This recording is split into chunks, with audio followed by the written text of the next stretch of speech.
Dearest Annie, first thing, your last two letters came on the same day, but the dates were backwards, so I read them out of order. You mentioned Aunt Clara's hip in the second one like I already knew about it, and I didn't yet. She doing better?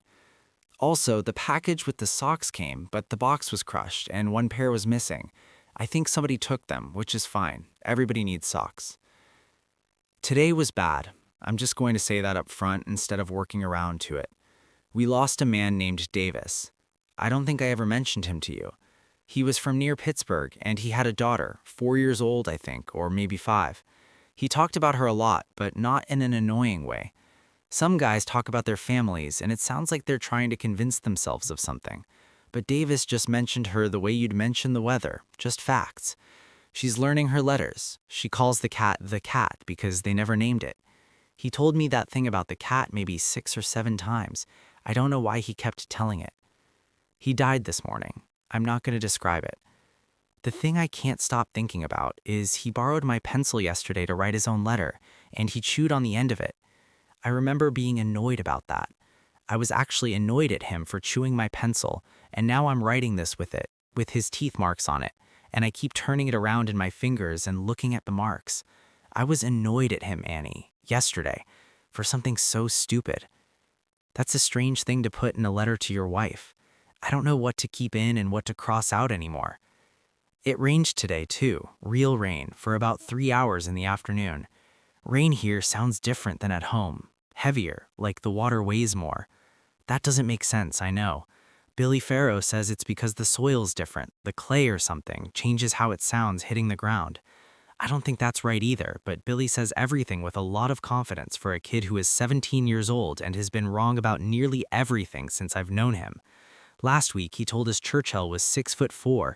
He's not, Annie. I found a magazine and looked it up. 5'7" or 5'8".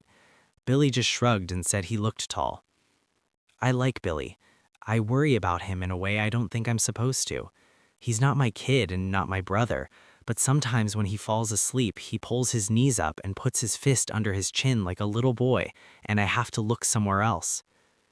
Did I tell you about the dog? Brown and white mutt. One ear sticks straight up and the other one just flops. He comes around, eats whatever scraps people give him, sleeps near us sometimes. Last night he curled up next to me and I put my hand on his side and felt him breathing and I fell asleep.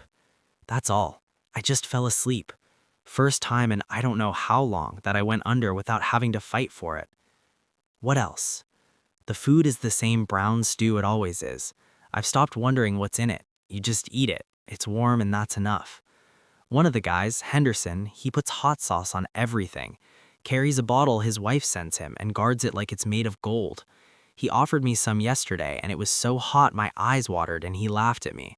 He has a very loud laugh for a small man. He says the hot sauce is the only thing keeping him civilized. I think everybody out here has their one thing. Mine is thinking about you. That sounds like a greeting card and I don't mean it that way. I mean, I do it like a task, like something I set aside time for. I'll decide, okay, right now I'm going to think about Annie. And then I go through it almost in order. The house, the kitchen, that window over the sink and the way the morning light comes through it. Your hands in the dishwater. The way your hair looks when you first wake up and it's all flat on one side and you hate it, but I never told you this. That's actually when I think you look the best. Not dressed up. Just early with the coffee when you're not all the way awake yet and you're not trying to look like anything. Here's something that's been eating at me. I keep trying to remember what our bedroom ceiling looks like, and I can't. Is there a crack in it?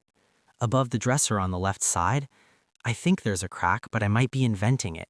It bothers me more than it should that I can't picture it. Tell me in your next letter. Draw it if you have to. I know I should tell you I'm being careful, and I am. I keep my head down. But I want to be honest with you, Annie, because if I only write you the easy things, then I'm not really writing to you. I'm writing to some version of you I think needs protecting, and that isn't fair to either of us. You're tougher than me. You always have been. You're the one who killed that copperhead in the garden while I was still standing there trying to decide what to do about it. You just got the shovel and handled it, and I stood there like a fool. So I'm not going to pretend you can't handle what I have to say. Some days I'm scared. Not all day. It comes and goes. Mostly I'm just tired and bored and uncomfortable, and then suddenly I'm not. Suddenly it's the other thing, and it comes on so fast there's no way to get ready. And then it passes, and you go back to being tired and bored. The waiting is the worst part. The in-between. I never knew a person could get so tired from doing nothing but waiting. I had something else I wanted to say, and it's gone now. It'll come back. The tomatoes. Plant them. South side of the garden, afternoon sun. You know this already, you don't need me telling you from over here. But do it, Annie.